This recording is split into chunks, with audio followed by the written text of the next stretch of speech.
So the theme today is Holy Black, Holy Fire. And the poem I want to begin with is called The Great Burning.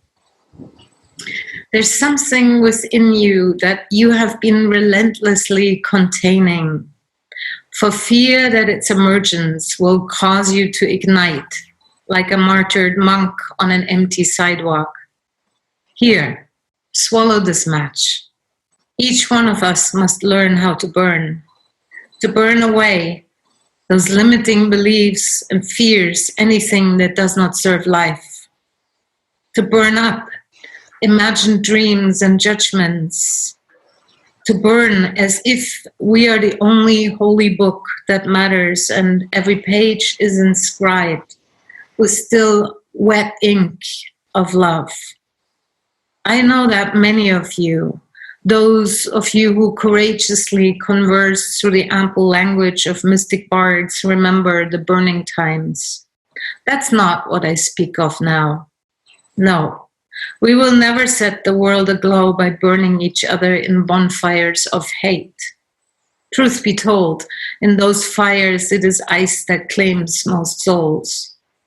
Yes, in this great burning, the one I speak of now, in this great burning, the fire must spontaneously combust from within, deep within your soul. You, the one reading this poem, you are meant to enlighten in this holy fire, in this holy you.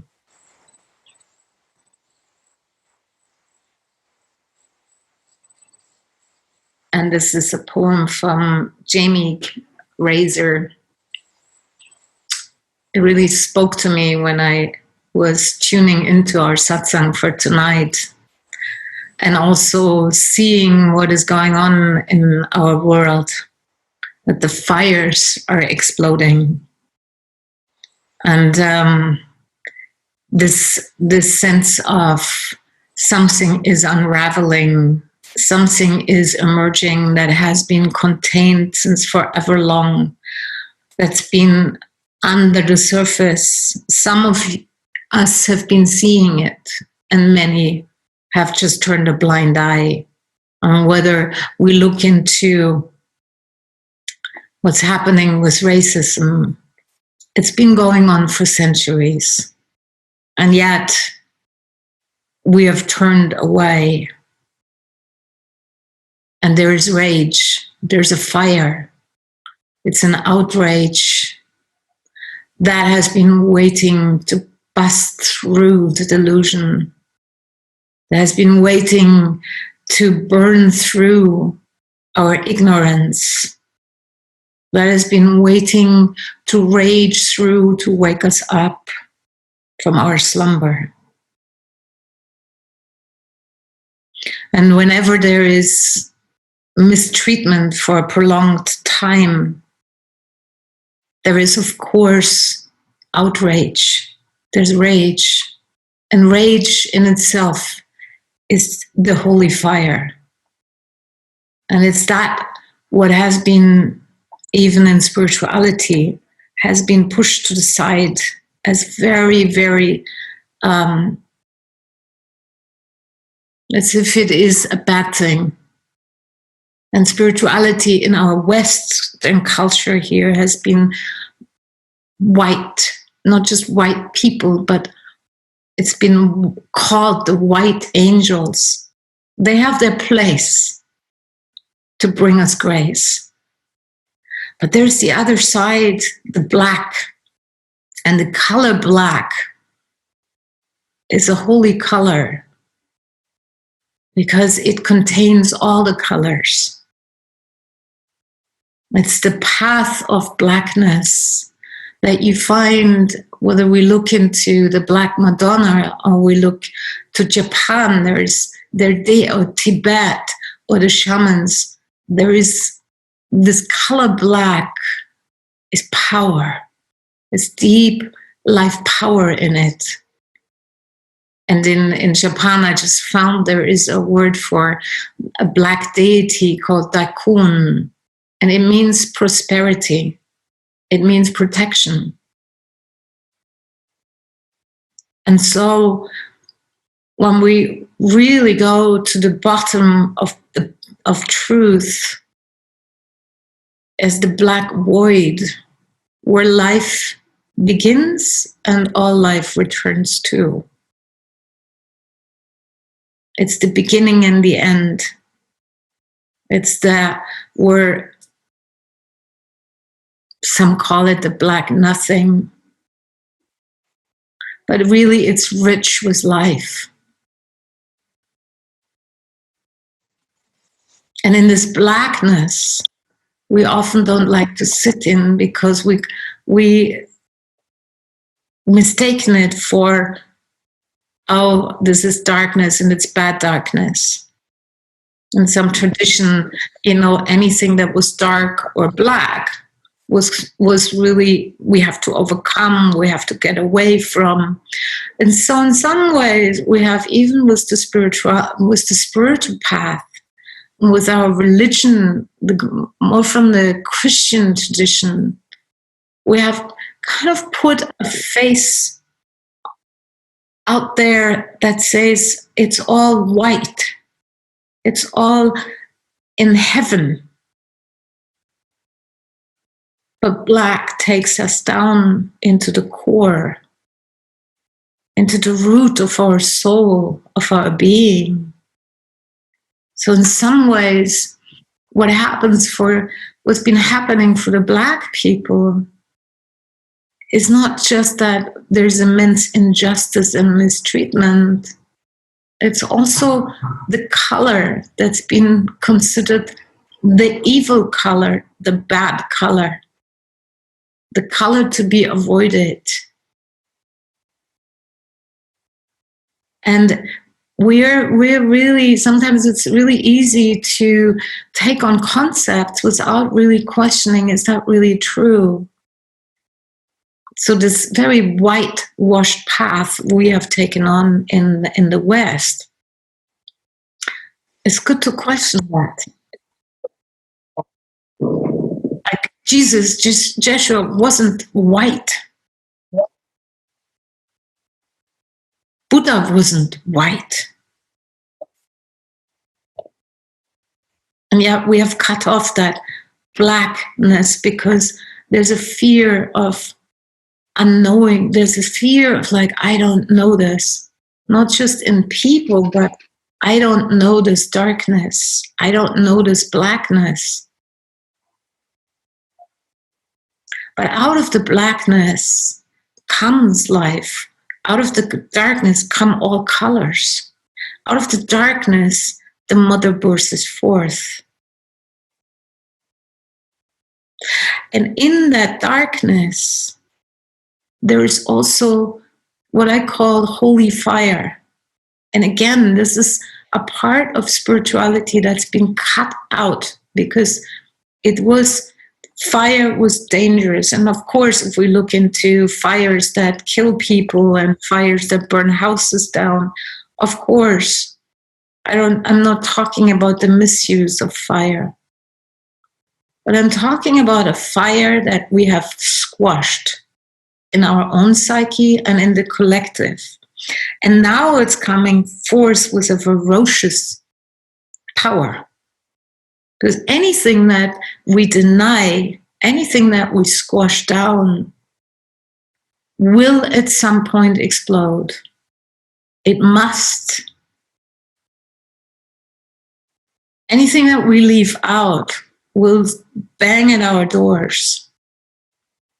Anything that we dismiss, mistreat, will scream at us one day. And it is this willingness on our spiritual path here, on the deeper path, to literally turn towards that fire, to turn towards the blackness, but also to turn towards the fire. And sometimes turning to the fire is really uncomfortable. It's like you have to be willing to encounter the anger. You have to be willing to feel the rage coursing through you, to liberate it. Because at this time in our world, we do need the fire. It's it's one side is this very sitting in peace and stillness and this ever abiding love and pouring the waters of healing. But the other side that is very important too, that gives us strength, that gives us the power to speak up, that gives us the ability to face when injustice is happening or where we perpetuate suffering, is to turn towards fire, to actually not make it our enemy, but to make it our ally. Rage can be an incredible force for awakening. It can be life-giving, it can be illuminating, and it can be destructive if it's not harnessed. And so this rage that is exploding in the world right now, of course there's a reason. Pain has been suppressed, voices have been suppressed, people have been oppressed, and it's shouting enough. It's that holy fire of life that's saying enough, wake up, stop. And this fear in us to really stand in this fire, to really step into this power and harness it, is really, for most people, really intense. There's a terror there. What if this fire burns me up? What if this fire, if I unleash it, will harm other people? There's very good questions. We have to be noble on this path by how we engage with the fire. And so, but if we keep suppressing it, it's going to be even more destructive towards ourselves and towards all beings. And so it's not about just unleashing and just warring. It's helpful to just allow it for a moment for yourself, of course. But it's also the path of the deep warrior, the spiritual warrior, those love warriors that you are. You need to harness, you need to learn to harness fire. You need to harness your rage and find the life-giving juice in it. And hear its voice. That we not only have love, but we have power. And not a power that's divorced from love. A power that serves love. And for most people, I don't know what happened this week. That's why this theme came up in really sharing this with you. Because most people this week and last week came to me with enormous rage and anger and not knowing how to deal with things and being really upset about the injustice and the racism that's going on and being afraid. But it's like not knowing what to do with all that. And so I felt like I've done one session after another of like how to walk people through the rage, how to harness the rage. And so I really felt moved today to bring it into the theme of like holy fire, holy black, holy fire, that we harness it. And from that space to stand for justice, from that space, from that life-giving juice that can really enliven us, to hold the torch, to speak the truth, to love through all what is arising in our world. And I see that when people start really to turn towards their fire, how enlivened they get, how emboldened and how illuminating it is. And so when I see people right now rising up around the world, it's a beautiful sight to behold. and they're empowered, and they don't stop anymore, because it gives strength to feel the outrage, not to turn and destroy others, but to just stand in that outrage. This mistreatment has to stop. And to let it ignite your heart and your belly. And when we come from that space that's so present, on fire, we tap into something very ancient that the bodhisattvas and the spiritual warriors trained in, to be able to wield a sword, not to destroy, but to cut through delusion, to cut through ignorance, to burn the holy fire that burns away our false beliefs about ourselves and the world, that burns away the sense it's I'm here and the world is there, or I'm white and you're black. It burns away what is untrue. And this daring to stand in that fire, to let it burn you, to burn through you, and then to be able to speak, sometimes gentle, sometimes fierce, from the fire of love. We truly have an impact in the world. And we ourselves are liberated in that moment too. You know, when opening up into the love and how tender everyone can get, and how it strips away the defenses, and how vulnerable, and it's gentle and tender. And Kalia mentioned something like, but how do I can't quite get your words in the moment, Kalia, so correct me. But how do I say no in this world? How do I say, when I'm so tender and so vulnerable and sensitive, how do I stand in this world also with all that is going on? And I just mentioned that it is, the love is not just tender, the love is fierce too. And this is what we're going to tap into today. Not the cold fierceness,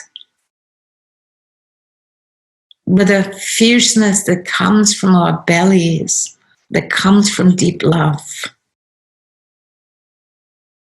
that speaks for justice, or that stands for ending racism, or that speaks for and sees for all of our humanity, that this world that we have created is within us as well as it is outside of us. And that if we can be a beacon of fierce strength and tenderness, in that moment we liberate literally all beings, including ourselves.